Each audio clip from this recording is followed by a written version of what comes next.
Bienvenidos, comunidad. Este es el lado de los muertos, un espacio donde las historias paranormales siguen vivas. Aquí no vas a encontrar experiencias normales. Si te atrae el misterio, si te inquieta lo desconocido, y si alguna vez sentiste miedo a la oscuridad, prepárate, porque aquí cada voz, cada sombra y cada historia puede esconder algo más, y una vez que entras, ya no sales igual.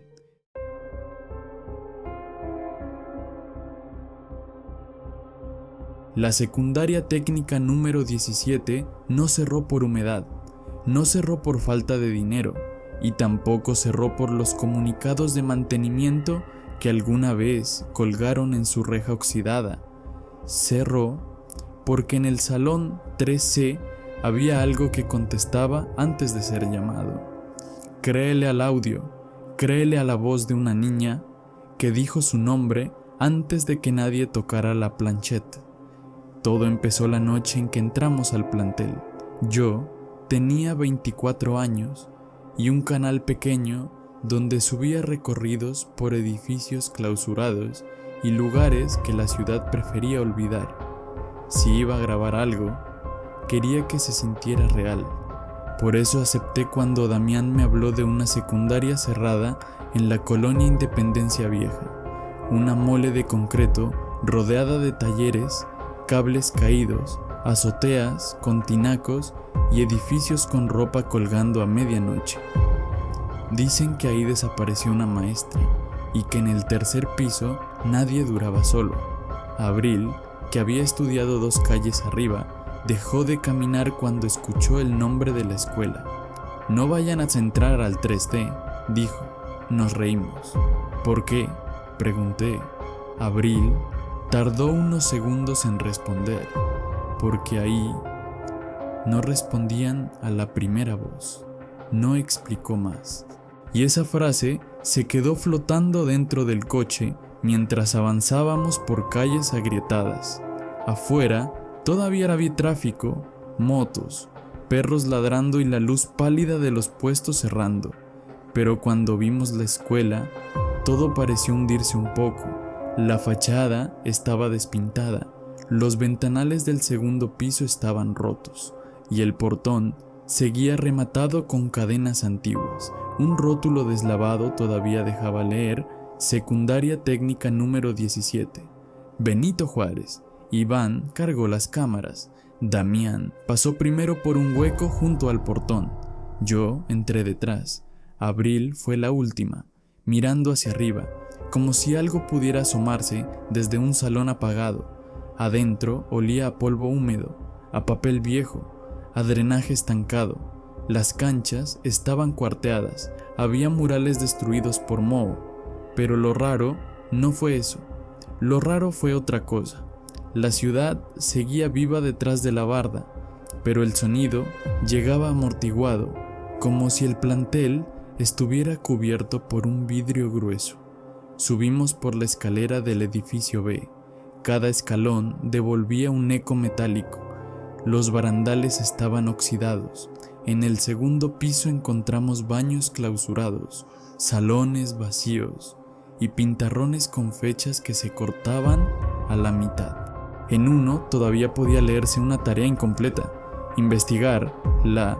Cuando subimos al tercer piso, Abril se detuvo. ¿Escuchan?, susurró. Afiné el oído. Nada, pero no era un nada normal. No era silencio común, era un vacío entero. Ni motores, ni perros, ni viento. Solo un silencio demasiado limpio. El pasillo del tercer piso terminaba en una sola puerta. Al fondo, 13, alguien había pintado una franja más reciente sobre parte de la pared, pero bajo la pintura se adivinaban relieves, como si hubieran cubierto letras. La ventana lateral estaba tapiada por dentro con una plancha vieja, y el marco de la puerta estaba hinchado por la humedad. Damián sonrió. Aquí es, empujó. La puerta abrió con un quejido bajo. El salón estaba peor que el resto. Pupitres volcados, un rincón con libros hinchados por agua, un foco colgando sin cubierta, el escritorio del maestro al frente, ladeado, con la madera abierta por abajo, y a un lado del pintarrón, casi borrado entre manchas de humedad, alguien había escrito muchas veces el mismo nombre: Sofía. Sofía, Sofía. No me gusta esto, dijo Abril. Iván barrió el lugar con la luz. Aquí alguien se quedó mucho tiempo. No sé por qué, pero todos miramos el escritorio. Tal vez por las marcas de arrastre en el piso. Tal vez por la sensación de que no estaba abandonado como todo lo demás, sino esperando. Damián empezó a mover cosas. Yo iba a detenerlo, pero encontré algo antes. En la parte interna, bajo el cajón principal, había una tabla falsa. Metí la navaja, hice palanca y la madera cedió. Dentro había una ouija, no de juguete, no nueva, vieja, manchada, gastada por los dedos. La planchette estaba envuelta en una bolsa amarillenta. También había un cuaderno mojado, una fotografía grupal raspada en una esquina y varias hojas pegadas entre sí. En la madera interior del compartimento, rayados con algo filoso, había nombres de alumnos, y uno estaba repetido hasta romper la veta. Sofía. Damián soltó una risa seca. Ya valió, esto sí sirve. Abril dijo que nos fuéramos. Yo dije que primero grabáramos lo encontrado. Iván empezó a documentarlo todo. Cuando encendimos la cámara principal, el foco colgante se movió apenas. No corría aire, no debimos sacar la tabla, pero la pusimos sobre un pupitre. No debimos colocar la planchette, pero Damián la centró con 2 dedos. No debimos preguntar nada, pero Damián sonrió al lente y dijo: si aquí hay alguien, dinos cómo te llamas. No pasó nada, y eso fue lo peor. Ni golpes, ni sombras, ni movimiento. Solo el silencio intacto del salón, como si hubiera tragado la pregunta. Abril retiró la mano del respaldo del pupitre. Ya estuvo, vámonos, Damián insistió. Yo dudé. Iván dijo que el audio estaba limpio. Guardamos la ouija, recogimos todo y salimos del 3C con esa sensación incómoda de haber cometido una estupidez pequeña, no una condena. Nos fuimos del plantel a las 2 de la mañana. A las 4, Iván me llamó, no saludó. Escucha esto. Fui a su departamento, reprodujo el clip del 3C. Ahí estaba Damián, sonriendo, preguntando: si aquí hay alguien, dinos cómo te llamas. Iván detuvo el video. No oigas la imagen, oye la pista. Subió el volumen, limpió frecuencias, y entonces la escuché. Una voz infantil, baja, casi cariñosa, pronunciando antes de la pregunta completa: Sofía. El nombre salió 2 segundos antes de que Damián terminara de hablar, 2 segundos antes de que la planchette diera un tirón mínimo hacia la izquierda. Sentí que se me bailaban las manos. ¿Alguno de nosotros? Iván negó. Comparé respiraciones, tono, distancia. No somos nosotros. Y hay otra cosa. Repitió el audio. La voz no decía Sofía una sola vez. Debajo, muy hundido en el ruido, había otro murmullo. No a la primera. No subimos el video. Empezamos a investigar. La versión oficial del cierre fue fácil de encontrar. Fallas estructurales, baja matrícula, actos de vandalismo. Lo difícil empezó cuando buscamos a la gente que había estado ahí en los últimos meses de funcionamiento. Un exintendente nos dijo que la maestra Alma Villaseñor dejó de firmar asistencia semanas antes de irse, pero que su escritorio seguía apareciendo ordenado cada mañana. Una mujer que vendía tortas frente al plantel recordó a varios alumnos del turno vespertino saliendo pálidos, sin hacer ruido, como si salieran de un velorio. Un padre de familia nos pidió que no regresáramos a su casa cuando mencionamos el 3C. Mi hijo soñaba con una niña parada junto al pintarrón. Nunca estudió ahí, pero sabía nuestros nombres. Abril fue armando las piezas en una libreta. La maestra Alma aparecía en todos los rumores, pero siempre de forma distinta. Algunos decían que era estricta, otros que protegía a ciertos alumnos, otros que empezó a dejarlos castigados dentro del salón después de la salida. Lo raro fue otra cosa. Cuando revisamos fotografías oficiales del plantel, Alma desaparecía en el último año. Había grupos completos con maestros señalados al reverso, pero en los últimos archivos su nombre estaba borrado con tinta negra o arrancado de la hoja, como si alguien quisiera fingir que nunca estuvo ahí. Tomás el Zurdo nos costó una semana. Vivía solo, en una casa metida entre una llantera y un depósito de vidrio. Nos abrió cuando escuchó el nombre de Alma. Tenía 29 años, ojeras viejas y una forma de mirar las esquinas del cuarto como si esperara una interrupción. No nos invitó a pasar al principio. Después vio la foto raspada que encontramos en el escritorio y cambió de color. ¿De dónde sacaron eso? Del 3C, le dije. Tomás cerró los ojos. La maestra ya sabía usarla. Nos contó que al principio eran juegos, retos después de clase, preguntas idiotas. La tabla se movía poco. Luego empezó a contestar una niña. Decía llamarse Sofía. No aparecía en el grupo, pero sabía nombres, castigos y secretos que solo podían saber quienes estaban ahí. Alma los descubrió una tarde, pero en lugar de quitarles la ouija, empezó a quedarse con ellos. Ella decía que la niña estaba sola, murmuró Tomás, que nadie le contestaba bien, que por eso se enojaba. ¿La vieron?, preguntó Abril. Tomás tardó tanto que pensé que no respondería. No era una niña, pero al principio sí sonaba como una. Nos contó de tareas escritas con letra infantil en pupitres vacíos, de un alumno que contestó cuando oyó su nombre desde el pasillo y se desmayó dentro del salón, de la frase que empezó a correrse entre todos. En el 3C no respondían a la primera voz, porque la primera voz nunca era la de un compañero, ni la de la maestra, era la suya, la noche final, según Tomás. Alma los hizo quedarse a 5 alumnos para cerrar la sesión. Dijo que Sofía quería salir de una vez. Había velas, la tabla y una fotografía escolar que la maestra ponía siempre junto al escritorio. Tomás no llegó a ver el final. Juró que algo cambió de tono en la voz, que dejó de sonar como niña, y corrió antes de que pasara algo peor. ¿Qué pasó con Alma?, le pregunté.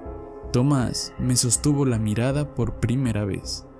La maestra no desapareció el día que dejó de ir. Esa noche, Damián no quiso dormir solo. Empezó a escuchar pasos en sus audios. Abril soñó 3 noches seguidas con el tercer piso vacío y una niña inmóvil de espaldas frente a la ventana tapiada. Iván encontró en un archivo limpio una interferencia grave, una especie de susurro cruzado repitiendo otra vez, y yo empecé a recibir mensajes desde números ocultos. Deja el caso, no la sigas nombrando. Ella responde, cometí el error de volver. Llevábamos la foto raspada, linternas, una cámara fija y la lista parcial de alumnos del cuaderno mojado. Entramos más temprano, con algo de luz azulada entrando por los ventanales. El tercer piso nos recibió con ese mismo silencio de pecera, pero el 3C estaba distinto. La puerta estaba abierta. Yo recordaba haberla cerrado. Dentro del salón, la ouija ya no estaba en el compartimento.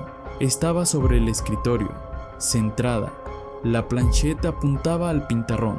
Sofía, escrito una vez más, y debajo del nombre, donde antes no había nada, apareció una frase corta, trazada con algo oscuro y fino. Ya me contestaron. Abril empezó a llorar sin hacer ruido.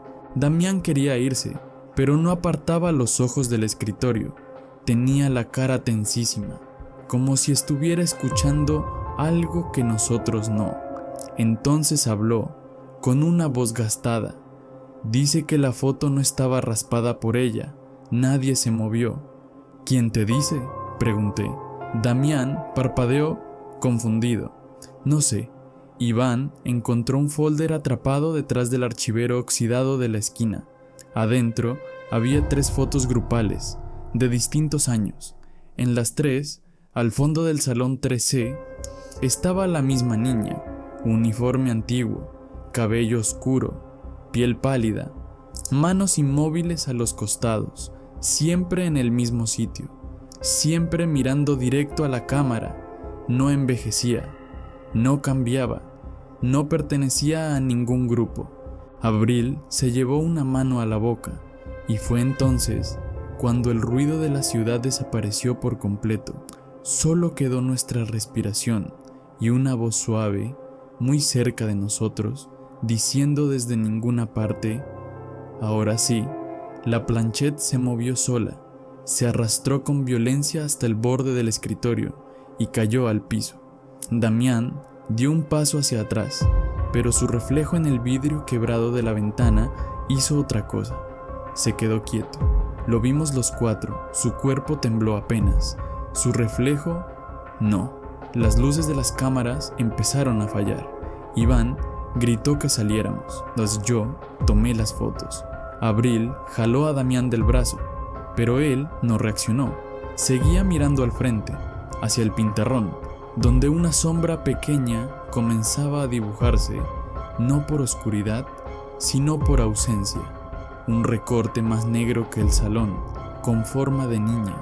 Cuando Damián habló, su voz salió doble. Yo sí contesté la primera vez. La sombra avanzó un paso, deslizándose, y entonces entendí la advertencia. No significaba que no había que responder cuando alguien llamara desde el 3C. Significaba que, cuando esa cosa usaba una voz conocida, la primera respuesta era para ella. Y una vez que le respondías, ya sabía entrar. Corrimos. Abril casi se fue de bruces en el pasillo. Iván cargó una cámara y perdió la otra escaleras abajo. Yo tiré el folder, lo recogí y seguí. Damián venía detrás, pero sus pasos no sonaban con nuestro ritmo, sonaban después, como si su eco caminara primero y él lo imitara. Llegamos al segundo piso cuando escuchamos a una niña reír en el tercero. No una risa fuerte, una risa de recreo mal grabada, rota, aprendida. Al salir al patio, el ruido de la ciudad regresó de golpe. Coches, perros, un vendedor ambulante, una moto sin silenciador. El mundo seguía donde siempre, solo nosotros salimos distintos. Damián no quiso ir al hospital, dijo que estaba bien, no lo estaba. En las siguientes horas dejó de responder mensajes, luego llamadas, luego todo. Fuimos a buscarlo a su departamento al amanecer. La puerta estaba abierta, la cámara que se había llevado seguía grabando desde la mesa. En el último clip aparecía él, sentado frente a la pared, inmóvil, mirando una fotografía escolar pegada con cinta, y detrás de él, en el fondo del cuadro, una silueta pequeña levantaba la mano, como si pidiera permiso para hablar. Nunca volvimos a encontrarlo. La policía dijo que se fue por su cuenta. Su madre dijo que jamás habría salido sin su cartera. Yo no le mostré el video a nadie, tampoco mostré las 3 fotos, solo las comparé una y otra vez. Años distintos, maestros distintos, grupos distintos. La misma niña al fondo del 3C, siempre quieta, siempre mirando, siempre más cerca del escritorio conforme pasaban los años. Lo peor no fue descubrir que Sofía no figuraba en ninguna lista. Lo peor fue entender que nunca intentó esconderse. Alguien la vio en cada generación, alguien le creyó, alguien le respondió. Y cuando por fin revisé el reverso de la foto raspada que sacamos del compartimento, encontré algo que no habíamos visto porque la humedad había pegado el papel. Una nota escrita con letra adulta. No decía Sofía, decía: no la dejen salir diciendo su nombre. Desde entonces, no he vuelto a subir exploraciones. Pero a veces, de madrugada, reviso las carpetas del caso y encuentro archivos renombrados por sí solos, pistas de audio que yo no limpié, fotografías con cambios mínimos. En una de ellas, tomada la primera noche, estamos nosotros 4 dentro del salón, Iván con la cámara, Abril junto a la puerta, yo inclinado sobre el escritorio, y al fondo, detrás de Damián, casi pegada al pintarrón, una niña inmóvil con uniforme viejo, la boca apenas abierta, como si estuviera a punto de decir algo. A veces creo que la veo más nítida cada semana. A veces creo que ya no está mirando a la cámara. A veces creo que me está mirando a mí. Y hay una idea que me enferma desde entonces. No quién murió en esa secundaria, no qué le pasó de verdad a Alma Villaseñor, ni siquiera qué era esa cosa. Antes de llamarse Sofía, lo que de verdad me quita el sueño es algo peor.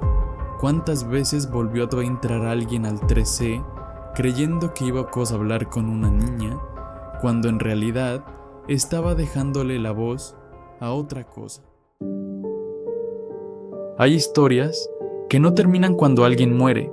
Algunas solo están esperando a que alguien las escuche. Si llegaste hasta aquí, es porque algo te trajo, y ahora ya lo sabes. No todas las historias pertenecen a este mundo.